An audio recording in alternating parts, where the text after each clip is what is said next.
ইফতারির মাত্র বাকি আছে 10 মিনিট, সামনে ইফতারি রেডি, পানিও রেডি, রোজাদার বয়া রইছে, খালি বারবার ঘড়ির মধ্যে তাকায়। সারা দিনে যেই পরিমাণ ঘড়ি না দেখছে 10 মিনিটের মধ্যে 13 বার ঘড়ির দিকে তাকায়। মুয়াজ্জিন মরলো, এখনো কেন আজান দেয় না, মাইকে কেন আওয়াজ দেয় না? ঠিক নেই, মাথা গরম, এখনো টাইম হয় নাই।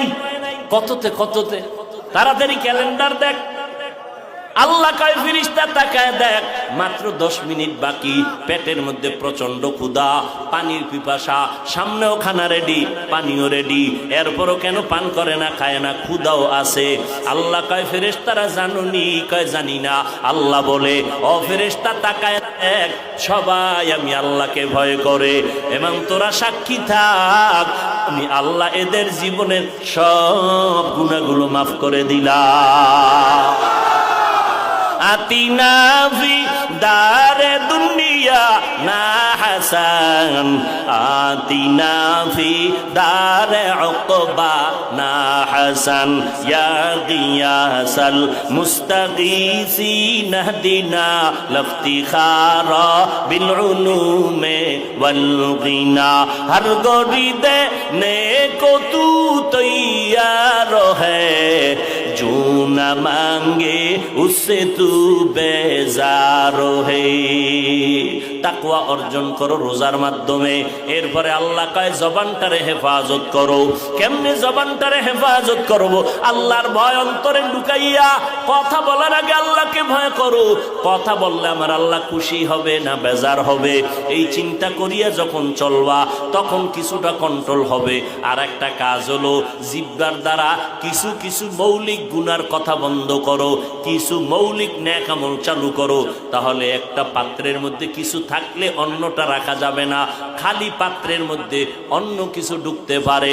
জিহ্বাটারে যদি নেক আমল দ্বারা চালু রাখো, গুনাহ সহসয় হবে না। জিহ্বাটারে নেক আমল দিয়া চালু রাখো, গুনাহ কম হবে। 1 নম্বরে শপথ করো, রমাজান আসতেছে, এখন থেকেই তৈরি হয়ে যাব। এই জিহ্বা দ্বারা যেই পরিমাণ মিথ্যা কথা বলছি, সামনে আর মিথ্যা বলবো না। মিথ্যা বললে কলব মরিয়া যায়, চেহারার নূর নষ্ট হয়ে যায়, আমল নষ্ট হয়ে যায়। একটা মিথ্যাকে ঠিক রাখার জন্য হাজারো মিথ্যার তালি দেওয়া লাগে। মিথ্যা বন্ধ করে দাও। আল্লাহর নবী বলেন, মিথ্যাবাদী জাহান্নামী। মিথ্যার দ্বারা মানুষের জিন্দেগি বরবাদ হয়ে যায়। আল কিযবু ইহুলিক। আল্লাহ কোরআনে বলেন, ওয়াইলু ইয়াউমা ইযিল মুকাদ্দিবিন, ওয়াইলু ইয়াউমা ইযিল লিল মুকাদ্দিবিন। মিথ্যাবাদীর জন্য ওয়াইল নামক জাহান্নাম।